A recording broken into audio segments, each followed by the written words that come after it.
Hey guys, and welcome back to Rad Resells. I'm Natalie and I'm a full-time reseller, and in this video I go to Plato's Closet as they were having a 60% off sale so I could find stuff for a way better deal and flip it online. Make sure to stick around for the end of that thrifting trip because at the end of this video I will be going over this inventory and how we organize and create a little inventory system. It's a very simple system, but it's worked for us for over 3 years now, and I'll just be quickly going over it with you guys. So without further ado, let's get into the video. Alright, I am outside Plato's Closet. We had such a good trip last time, so I'm here going solo dolo because they said they had a 60% off sale, not including shoes and purses and jeans. Plato's Closet!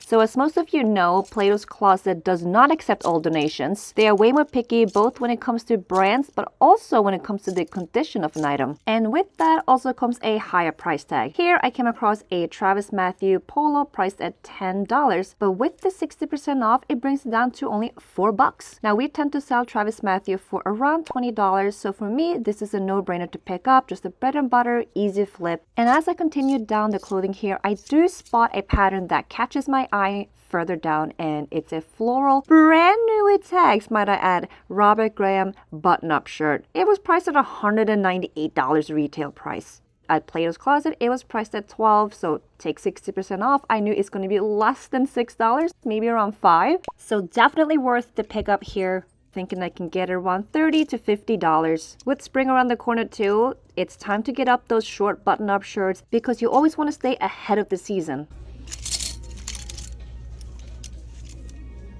Then I started to walk myself over to the men's long sleeve section, and they had a lot of shirts to go through. I mean, look how packed they are. Unfortunately for me, I ended up finding absolutely nothing valuable in there. So I was pretty disappointed, but I turn around and I see some pants just hanging there.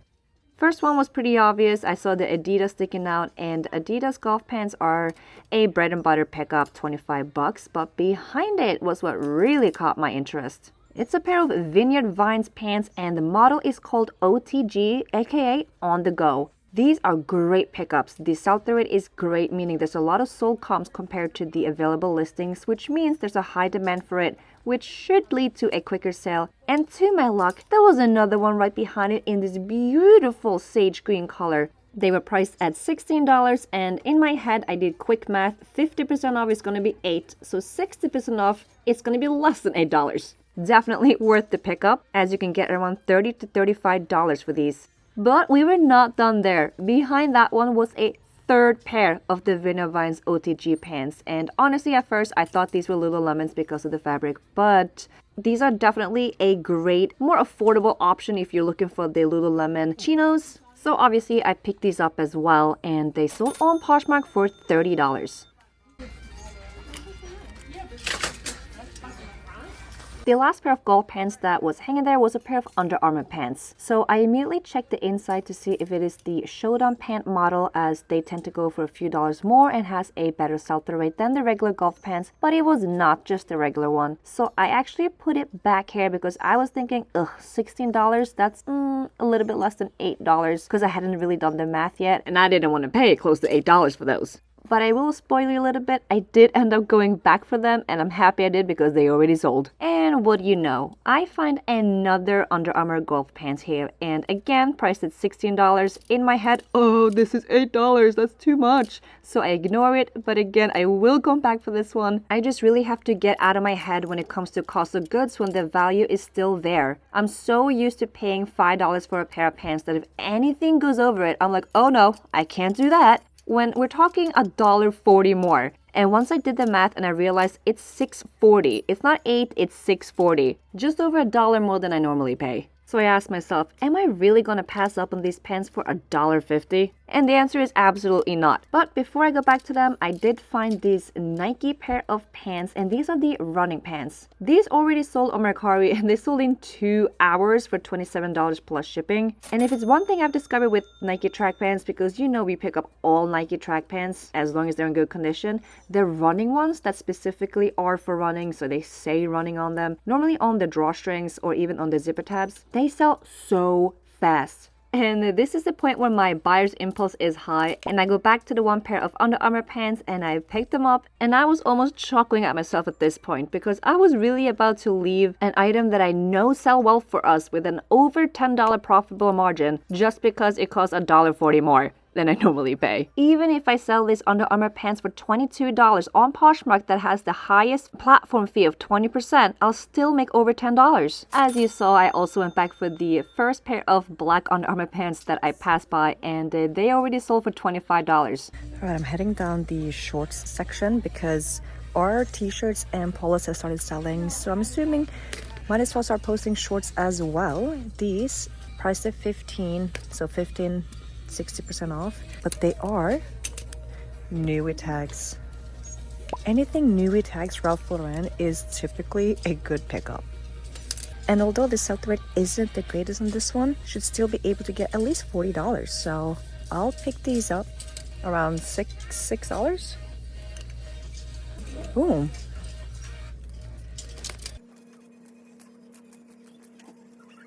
Alright, so I came to the end of the shorts rack, and this isn't a big bolo. In fact, the sell-through rate is pretty trash right now, but remember, this pair of swim trunks by AFTCO. Obviously, it's been the winter months, so the sell-through rate is clearly very skewed right now. We have sold multiple of these in the past for around $20. They are priced at $10 minus 60%. They're $4. And guess what? We got one pair here in teal or sea green, sea foam green. Another one in blue. A chaps. Another one in another blue. Another one in like a light blue. Keep going a little bit more. Boom. Another one in a green. North Face, $14. Another one. Under Armour, 14. And boom. Another one in brown. $4 for 1, 2, 3, 4, 5, 6, 7 pairs of AFTCO swim trunks for $4. Selling them for $20 each, it's still a good profit here. I cannot leave these behind. If you enjoy our content, go ahead and click that thumbs up and subscribe button so you don't miss out on future videos. And it does really support our channel, and we really appreciate that. So I finish up at the shorts section and I look over to the pants section. I spot a pair of Madewell khaki pants, and they are priced at $22, which after 60% off comes to around just under $9. And it was brand new with tags, and that's probably the only reason that I decided to pick these up. They should sell for around $45, so a good profitable margin here, despite that it doesn't have the best sell-through rate, so it might sit for a while, but I'm always willing to sit on an item for a little bit longer if I can make more money for it. Had it just been a $10 profit item, I would leave them behind with the low sell-through rate.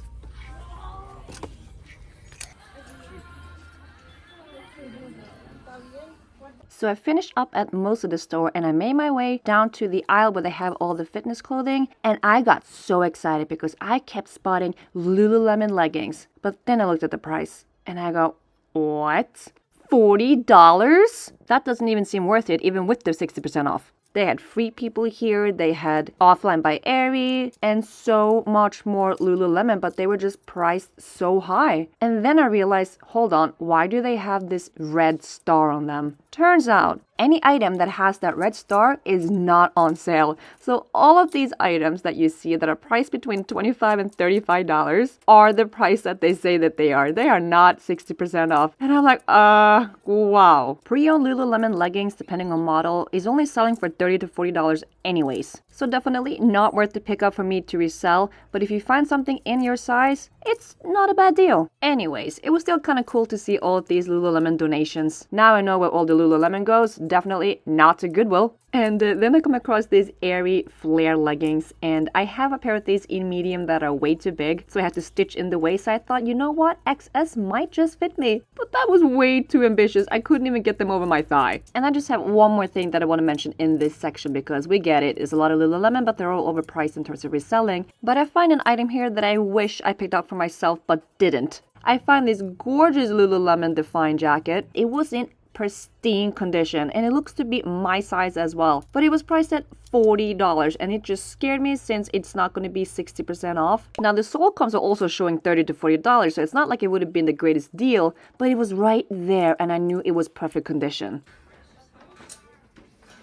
Alright, I have made my way down to the put back rack, and here is where you can find some gems. And at the end here I spot this insulated puffer vest, and it's by Polo Ralph Lauren. Any outerwear by Polo Ralph Lauren you should definitely look up. I mean, I think that's a no-brainer. Nicely insulated, and it had a softer feel to it, but I did not know what this one would go for. And it was priced at $25. I did end up finding it on eBay after searching for a while, and it's only sold for $22. There weren't many other similar listings available. Most of the ones that are selling for a high amount are the goose down outerwear. So if you can find the goose down vests, yes, it's a pickup. But this one, I put back. And that summed up my trip to Plato's closet, but stay tuned for the inventory part of the video. Alright guys, this is the red room. And this is where we keep all of our inventory. So this is a quick overview. You see, there's a lot of clothes going on here. This is also where we work and we do our shipping and packing and also just listings. This is my desk. This is Will's desk. So yeah, let me just go over everything and show you guys how we organize our inventory. Alright, so obviously we have mostly clothing. We specialize in men's clothing and have about 90% clothing compared to hard goods. I know a lot of resellers do the bin system, but if you focus on mostly clothing, we found that the shelves just work a lot better for us. So everything is categorized by what it is and what size it is. Over here we got the pants section. We got jeans at the bottom. We got pants here, track pants, sweatpants, and more pants on top. Moving over here, we got women's jeans, pants, and more men's pants right here. I couldn't fit these into the aisle here, so I gotta figure something out if we are to increase the amount of pants we have. Next shelf, we have all button-up shirts. Then we have all long sleeves. Then we have men's shorts. And on top, we got women's fitness clothing. And that sums up that little shelf. Then here we got hanging coats, obviously, pretty obvious. And it's just the same system going over. We got extra large sweaters / sweatshirts and hoodies at the bottom and on the second shelf as well. Then we got the larges on top of there. And if we flip around the room, it's kind of a redo, but the other sizes. So mediums, small, and then here we got short sleeves, extra large polos, extra large t-shirts, large polos, medium t-shirts. On that shelf we have large t-shirts. They just didn't fit anywhere here, so. And this just kind of works for us because we can see everything. So when we know, okay, we had a sale, it was a size medium, it was a polo, we know we go straight up here. And then we can just see everything and we can just easily pick out one item. So that's one of the huge pros about doing it this way, simply because if you have a bin system, you gotta kind of dig through the bin to find your item. Even though you might have a system, you know exactly which bin it is, you still gotta go through. Here it shows an easy, okay, it's this one. Bloop. And I think this just works well for clothes. Oh, one thing I wanted to mention, if you get some sturdy shelves with the thin metal bars that creates those openings, So if you don't put anything on it, that creates more of a flat surface. Like we put this one, it's hard, it's thin. It's going to create indents in the last item or the first item that you have at the bottom of the pile. It's going to get indents into the fabric and it doesn't look good. It goes away. It's just not a good first impression when the buyer gets it. Now, we use the USPS boxes because they're flat and they're sturdy, but you can use anything that gives the same effect. I know there's some shelf liners that you can buy, but we use the USPS boxes because they're free, and I like free. Then, like I mentioned earlier, this is Will's desk. This is where he does shipping. And inside here, we got our Rollo. He got his gaming stuff, but that's not work related, obviously. Definitely recommend getting a Rollo, a thermal printer. Just such a convenience. Moving over to my desk, it looks like there's a lot of mess here, but there's actually a system. So as you can see, there's a lot of hats going on here and then a couple of clothing items.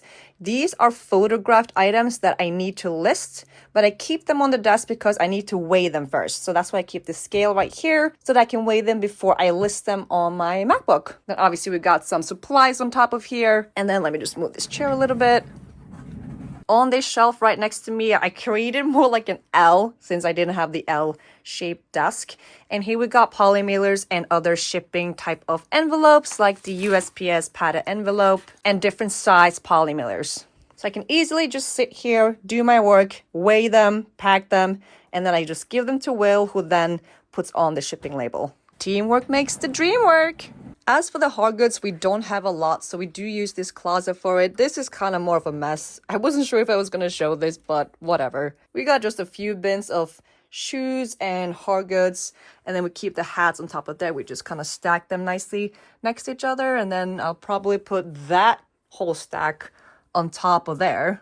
This closet could definitely be organized a little bit better, but since we have so little, it doesn't really matter right now. Oh, one thing I want to mention too, this little guy is a dehumidifier. That's to just balance the humidity in the room so it doesn't get too humid. Because if you have a very humid room, it can cause mold on your clothing. Yes, it's happened to us, and that's why we got the dehumidifier, and it hasn't happened since. Honestly, it was kind of a nightmare when it happened because we had to find an item and then we just spot some white stuff on a different item. We go, what is this? And it was mold. We had to go through each and every item of our inventory to make sure that nothing else had mold on it. And I think we had 3 or 4 items with mold on it.